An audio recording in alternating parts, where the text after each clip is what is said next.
وبمحمد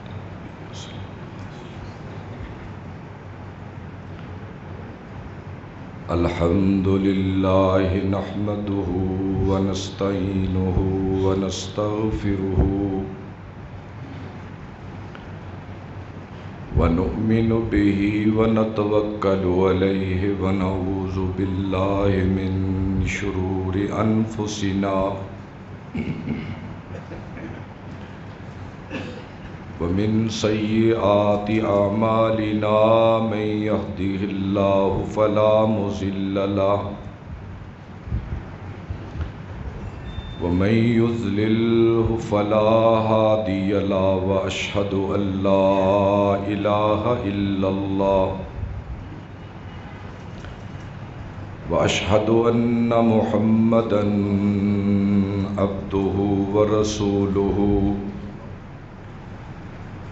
اللهم صل على محمد وعلى آل محمد كما صليت على إبراهيم وعلى آل إبراهيم إنك حميد مجيد اللهم بارك على محمد وعلى آل محمد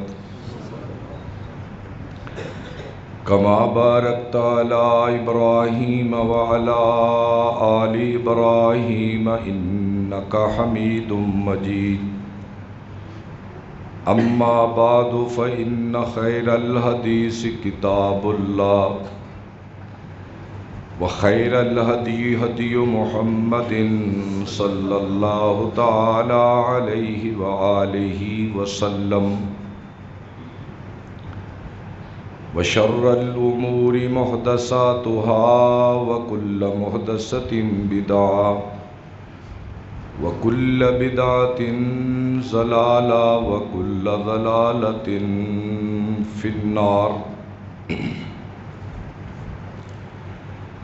هذا بلاغ للناس ولينذروا به وليعلموا أنما هو إله واحد صدق الله مولانا العظيم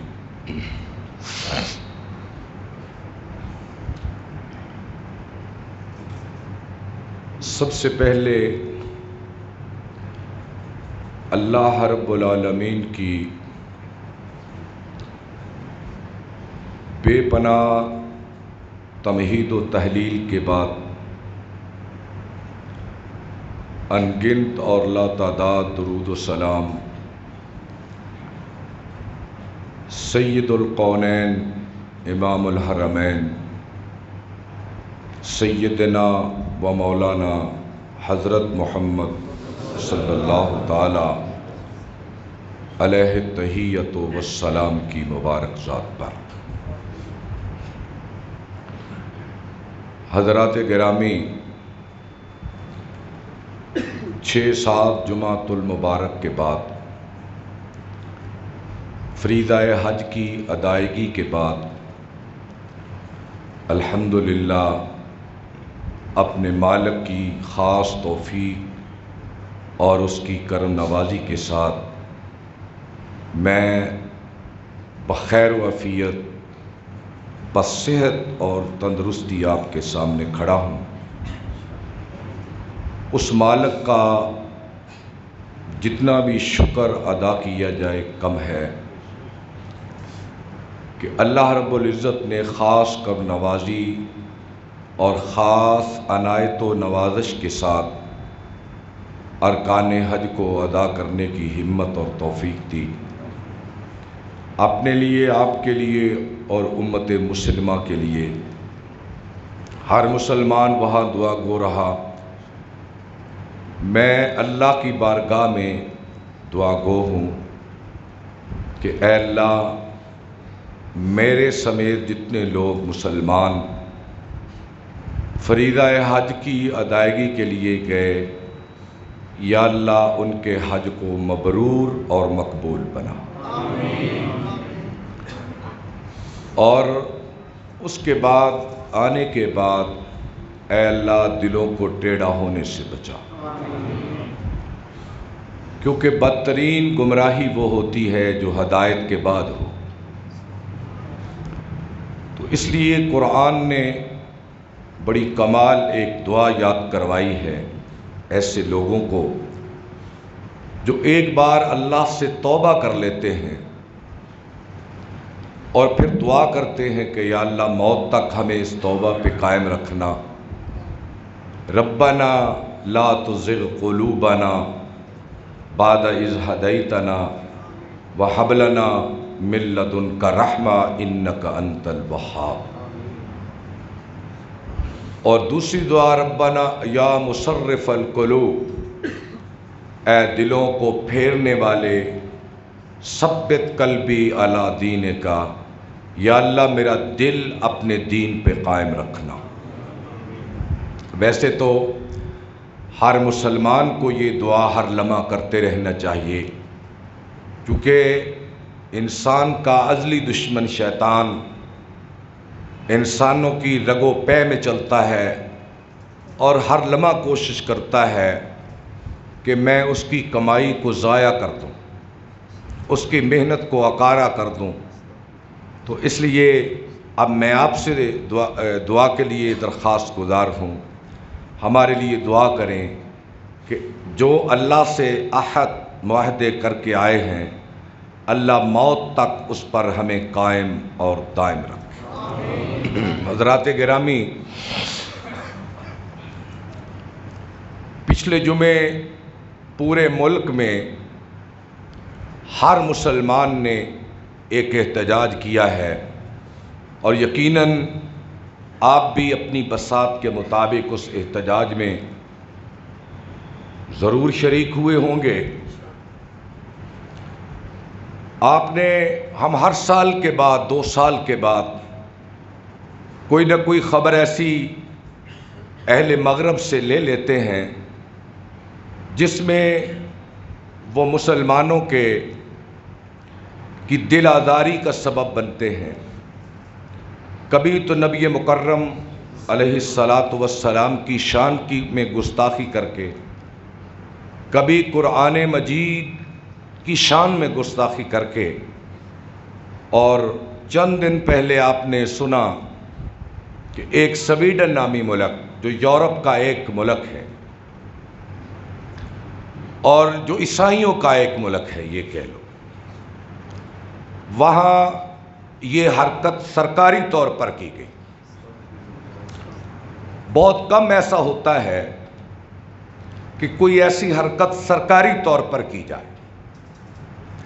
کوئی ایک جنونی مذہبی جنونی ہوتا ہے، وہ اپنے تئیں اٹھ کر کسی دوسرے مذہب کی توہین کرنے کی کوشش کرتا ہے، اگرچہ اس کام کے پیچھے ان کے سیاسی مقاصد تھے اور ترکی کے خلاف ان کی ایک سرد ذہنی جنگ چل رہی تھی، لیکن اس کا یہ مطلب ہرگز نہیں ہے کہ کوئی ملک، کوئی قبیلہ، کوئی شخص اٹھے اور کسی مذہب کی توہین کر دے یا کسی پیغمبر کی بے توقیری کر دے۔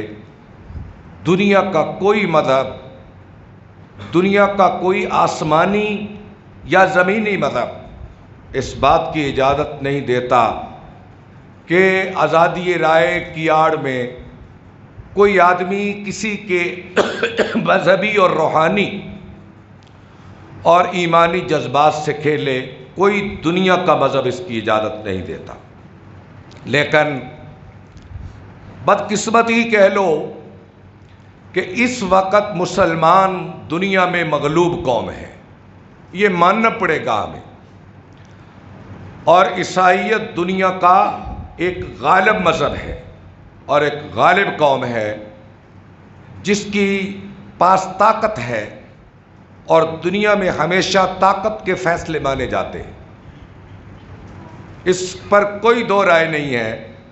جو طاقتور ہوتا ہے اس کی رائے دنیا میں مانی جاتی ہے۔ اس وقت عیسائیت دنیا کا غالب مذہب اور طاقتور قوم ہے، اور مغلوب اور کمزور قومیں ہمیشہ احتجاج کرتی ہیں، اور ہم نے احتجاج ہی کرنا ہے۔ اس سے پہلے فرانس کے حوالے سے، پھر سویڈن کے حوالے سے قرآن مجید کی بے توقیری جس طرح سرکاری سرپرستی میں کی گئی، دنیا میں 60 ملک مسلمان ہیں، سوائے 1 یا 2 ملکوں کے کسی اسلامی ملک کی جرت نہیں پڑی کہ وہ سویڈن کے ایمبیسیڈر کو، اس کے سفیر کو کان سے پکڑ کر نکال دے۔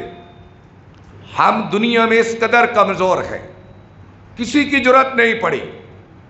سرکاری سطح پر احتجاج تو ہوئے، عوام کو احتجاج کا تو کہا گیا، لیکن اپنے تعین کسی حکومت نے یہ کام نہیں کیا کہ وہ یہ کرے۔ یہاں سے پتہ چلتا ہے کہ امت مسلمہ کہاں کھڑی ہے، ہماری حمیت کتنی باقی رہ گئی ہے، ہماری غیرت اسلامی کتنی باقی رہ گئی ہے۔ تو پھر ہمیں اپنی عظمت رفتہ یاد آتی ہے کہ کبھی ہم کیا تھے اور کیا سے کیا رہ گئے۔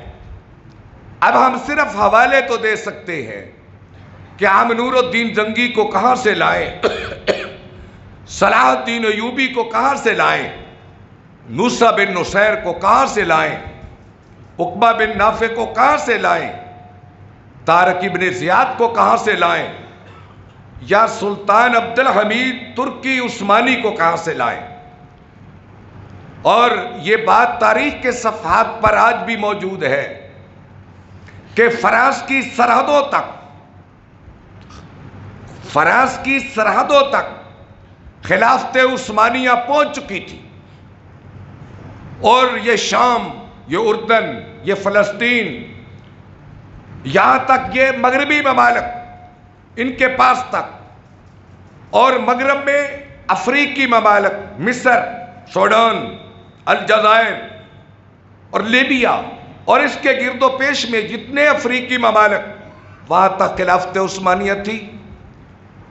اور فرانس کے اندر سرکاری طور پر نبی پاک صلی اللہ علیہ وسلم کے خاکے بنانے کی کوشش کی گئی۔ تو یہ عثمانی خلیفہ عبد الحمید تائیں بات پہنچی کہ فرانس کے اندر سرکاری سطح پر نبی پاک صلی اللہ علیہ وسلم کی توہین کی منصوبہ بندی ہو رہی ہے۔ سلطان عبد الحمید نے خط لکھا فرانس کے بادشاہ کے نام کہ کان کھول کر ذرا بات سن، اگر نبی پاک صلی اللہ علیہ وسلم کی توہین کی گئی تو خلافت عثمانیہ کے سارے بیڑے افریقہ سے لے کر شام تک اور شام سے لے کر یمن تک وہ فرانس کی اینٹ سے اینٹ بجا دیں گے، اور اس کی قیادت سلطان خود کرے گا۔ میرا چیف کمانڈر نہیں، میں اس کی خود قیادت کروں گا، اور پھر میں دیکھوں گا کہ تمہاری کیسے ضرورت پڑتی ہے۔ ایک پیغام کے ساتھ اس نے اپنے سارے منصوبے ختم کر دیے تھے۔ یہ ابھی کل کی بات ہے، یہ ابھی کل کی بات ہے، لیکن اس کے اس پیغام سے مجھے قرآن مجید کے ایک واقعہ کی طرف نگاہ جاتی ہے۔ حضرت سلیمان علیہ السلام نے ملکہ بلقیس کے نام خط لکھا، جو قوم سبا کی ملکہ تھی یمن کے اندر، جس کا واقعہ سورہ سبا میں اور سورہ نمل میں موجود ہے۔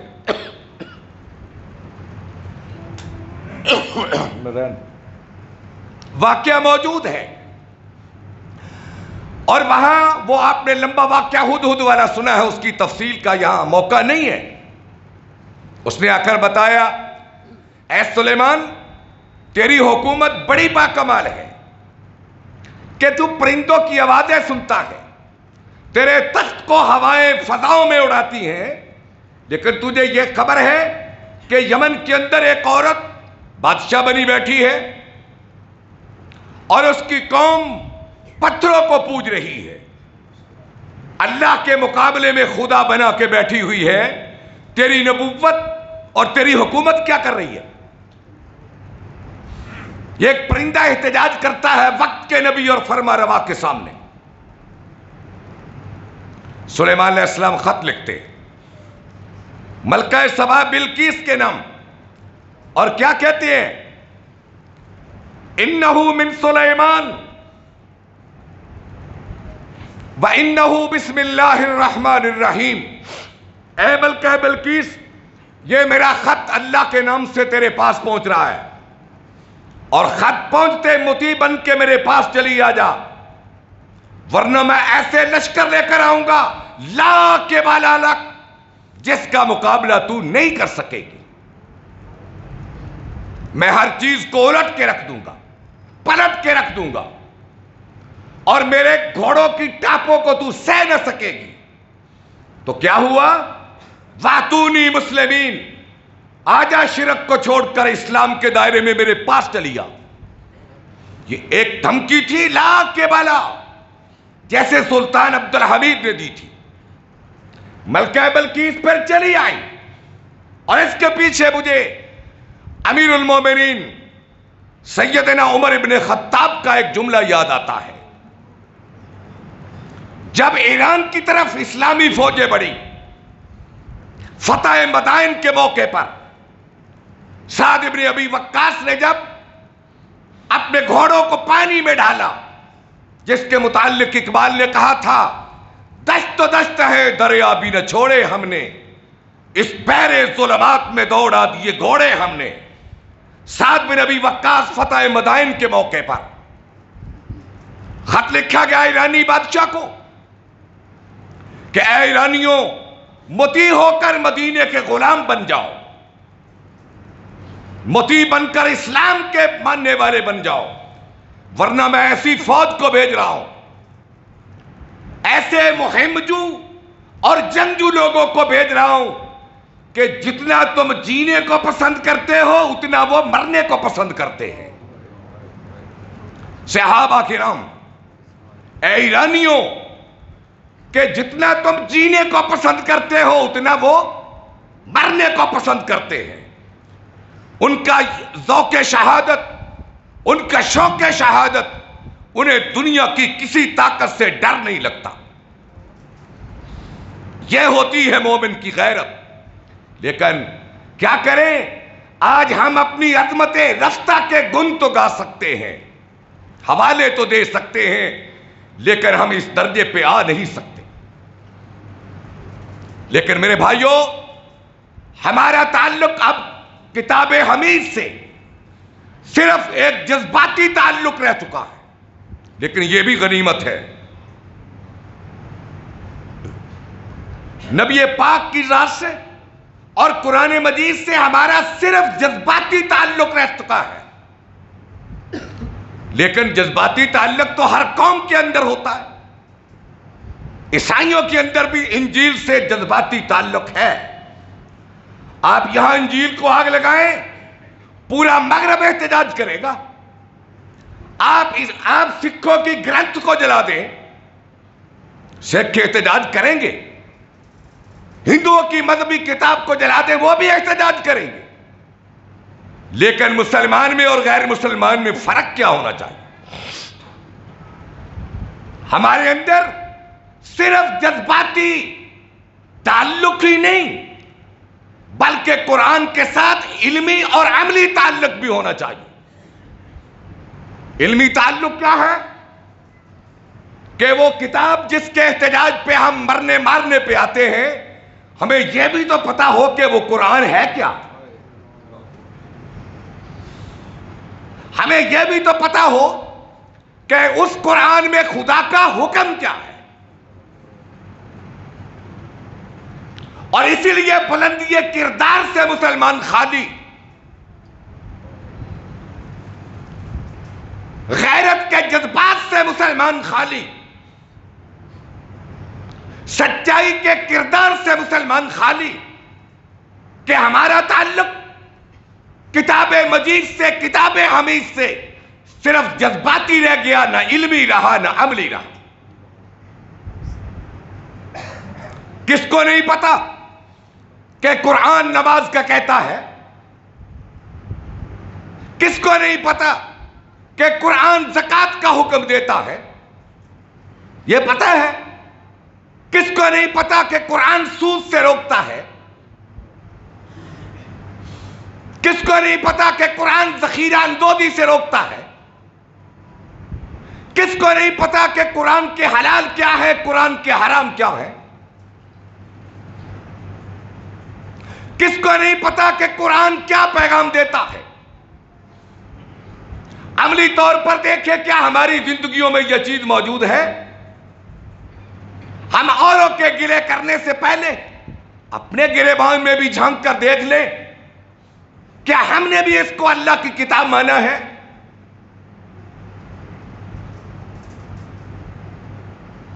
اور جو میں نے آیت مبارکہ سورہ ابراہیم کی پڑھی ہے، اس کا ترجمہ سنیے۔ اللہ کی ذات کہتی ہے، لوگو اے مسلمانوں، ھذا بلاغ للناس، ھذا بلاغ للناس، لوگوں یہ میری کتاب ہے لوگوں تک پہنچانے کی چیز، لوگوں کو پڑھانے کی چیز، اس کا مفہوم بتانے کی چیز، اس کو غلافوں میں بند رکھ کر کے الماریوں میں سجانے کی چیز نہیں ہے، اور نہ یہ حلف اٹھانے کے لیے ہے، اور نہ اس کو پڑھ کر قرآن کو بیچ کر پیسے کمانے کے لیے ہے۔ ھذا بلاغ للناس، یہ لوگوں تک پہنچانے کی چیز ہے تاکہ لوگ جان لیں اس کے ذریعے کیا، وَلِيُنذَرُوا بِهِ، تاکہ لوگوں کو ڈرا دیا جائے کہ لوگوں قیامت کا دن آنے والا ہے، لوگوں کو بتا دیا جائے کہ جہنم بھڑک رہی ہے اپنے عذابوں کے ساتھ، لوگوں کو بتا دیا جائے کہ جنت چمک رہی ہے اپنی نعمتوں کے ساتھ، تاکہ لوگوں کو بتا دیا جائے انما هو الہ واحد، کہ اللہ ایک ہے، اس کے سوا کوئی معبود نہیں۔ یہ قرآن کے دو مقاصد تھے۔ اب دیکھیں کہ کیا ان دونوں میں کوئی ہمارے بیچ میں ہے؟ ہم نے قرآن مسلمانوں تک کتنا پہنچایا؟ ذمہ داری تو تھی ہم اسے غیر مسلم تک لے کر جاتے، لیکن ہم اس کتاب کو مسلمان تک کتنا لے کر گئے؟ آپ چلے جائیں مساجد میں، خطبات جمعہ میں دیکھ لیں، تقاریر میں دیکھ لیں، ان کے وعد و بیان میں دیکھ لیں، کیا یہ چیز پہنچائی جا رہی ہے سننے والوں تک؟ میں اس سے آگے تفصیل میں نہیں جاتا کہ آج ہمارے وعظ کیا ہے۔ ہمارے وعظ رہ گئے دوسرے مسلکوں کی پگڑیاں اچھالنے تک، دوسرے مسلک کے اکابر کی توہین کرنے تک، ان کی کتابوں کا مذاق اڑانے تک، اور نور بشر کی بحثوں تک۔ فقہی مسائل کے گرد ہماری تقریریں رہ گئی۔ ہم نے تو لوگوں کو قرآن بتایا ہی نہیں کہ وہ کہتا کیا ہے۔ یہ اللہ کا خط تھا اس کے بندے کے نام، ہم نے کسی کو بتایا ہی نہیں، اور بلکہ الٹ ہم نے فتویٰ دے دیا کہ کوئی مسلمان ڈائریکٹ قرآن کو نہ پڑھے۔ یہ آپ کو پتا ہے کہ ڈائریکٹ قرآن کو نہ پڑھو ورنہ گمراہ ہو جاؤ گے۔ حالانکہ اس کے پیچھے چھپی بات یہ تھی، ڈائریکٹ نہ پڑھو ورنہ موحد بن جاؤ گے۔ چھپی بات یہ تھی، ڈائریکٹ قرآن کو پڑھو گے تو شرک سے نکل کر توحید کی راہوں پہ چل پڑو گے۔ ہم نے اس لیے لوگوں کو روکا، نتیجہ کیا نکلا؟ لوگ قبر پرست رہ گئے، لوگ بزرگ پرست رہ گئے، لوگ مخلوق پرست رہ گئے، لوگ دنیا کے جھمیلوں میں گم ہو کے رہ گئے۔ ایک اللہ کا تعارف ہم بھول چکے۔ قرآن تو خالص توحید کا ذکر کرتا ہے، وَلِيَعْلَمُوا أَنَّمَا هُوَ إِلَٰهٌ وَاحِدٌ، اے میرے حبیب قرآن کو میں نے اس لیے اتارا ہے کہ انسانیت جان جائے کہ اللہ صرف ایک ہے۔ کیا ہماری تقریروں میں یہ عنوان ہے؟ اگر کہیں عنوان ہو تو اسے وہابی کہہ کے مذاق اڑا دیا جاتا ہے۔ اس لیے میرے بھائیوں، یہ وہ مظلوم کتاب ہے پوری دنیا میں سب سے زیادہ پڑھی جانے والی بغیر سمجھنے کے، پوری دنیا میں سب سے زیادہ پڑھی جانے والی کتاب بغیر سمجھنے کے وہ قرآن ہے۔ اور اگر تھوڑا سا سمجھ کے پڑھ لیا جائے تو نزول قرآن کے مقاصد سامنے چلے آتے ہیں۔ آپ دیکھیں، قرآن اترا، آغاز ہوا، بارش کی طرح نازل ہونے لگا، یا ایھا المدثر قم، اے میرے حبیب اٹھ جاؤ، کیا کرو؟ فانذر، لوگوں کو ڈراؤ، وربک فکبر، اپنے رب کی کبریائی دنیا پہ قائم کر دو، اور خدا کی بڑائی کے مقابلے میں جتنے بڑے بیٹھے ہیں ان کے ستون گرا کے رکھ دو۔ صحابہ اٹھے، گرمی قرآن کو لے کر، قرآن کی اس طاقت کو لے کر نکلے، اور ربیع ابن عامر ایرانی بادشاہ کے دربار میں کھڑے ہو کے کہتے ہیں، لِنُخْرِجَ الْعِبَادَ مِنْ عِبَادَةِ الْعِبَادِ إِلَىٰ رَبِّ الْعِبَادِ۔ کشور کشائی ہمارا مقصد نہیں، ہم ملکوں کو فتح کرنے کے لیے نہیں نکلے، ہم تو نکلے ہیں کہ خدا کے بندوں پہ خدا کا حکم نافذ ہو جائے۔ نکلے پھر لے کر، ادھر قرآن اترتا، یہ ایک نیا عنوان ہے۔ میں ایک بات قرآن کے حوالے سے کہہ کے ختم کرتا ہوں اپنی بات کو، کہ یہ قرآن تصدیق کرتا ہے تورات کی، انجیل کی، موسیٰ علیہ السلام کی، عیسیٰ علیہ السلام کی، کہ یہ سچے رسول تھے، یہ سچی کتابیں تھیں۔ اس کو جلایا تم نے۔ قرآن تو تمہاری حمایت کرتا ہے۔ اچھا بھائی، میں اس وقت تک محمدی نہیں ہو سکتا میں جب تک میں عیسوی نہ بنوں۔ ترجمہ سمجھ گیا اس کا؟ میں محمدی نہیں کہلا سکتا جب تک میں عیسوی نہ بنوں، میں عیسیٰ کو اللہ کا رسول نہ مانوں اور انجیل کو اللہ کی کتاب نہ مانوں، میں محمدی نہیں کہلا سکتا۔ اور جب تک میں موسوی نہ بنوں، موسیٰ علیہ السلام کو اللہ کا نبی نہ مانوں، تورات کو اللہ کی سچی کتاب نہ مانوں، میں کبھی محمدی کہلا نہیں سکتا۔ آمن الرسول بما انزل الیہ من ربہ والمؤمنون کل آمن باللہ وملائکتہ وکتبہ ورسلہ لا نفرق بین احد من رسلہ۔ تورات سچی، انجیل سچی، موسیٰ علیہ السلام سچے، عیسیٰ علیہ السلام سچے۔ اور ظالموں، قرآن تو تمہاری تصدیق کرتا ہے۔ اور معاذ اللہ، ولادت عیسیٰ پہ یہود نے کیا بکواس کی آپ جانتے ہیں نا؟ ولادت عیسیٰ پہ یہود نے بکواس کی کہ معاذ اللہ عیسیٰ کیا ہے؟ میں اگلا جملہ نہیں کہنا چاہتا، عیسیٰ بن باپ کے ہے، عیسیٰ بن باپ کے ہے، ہم نہیں مانتے انہیں۔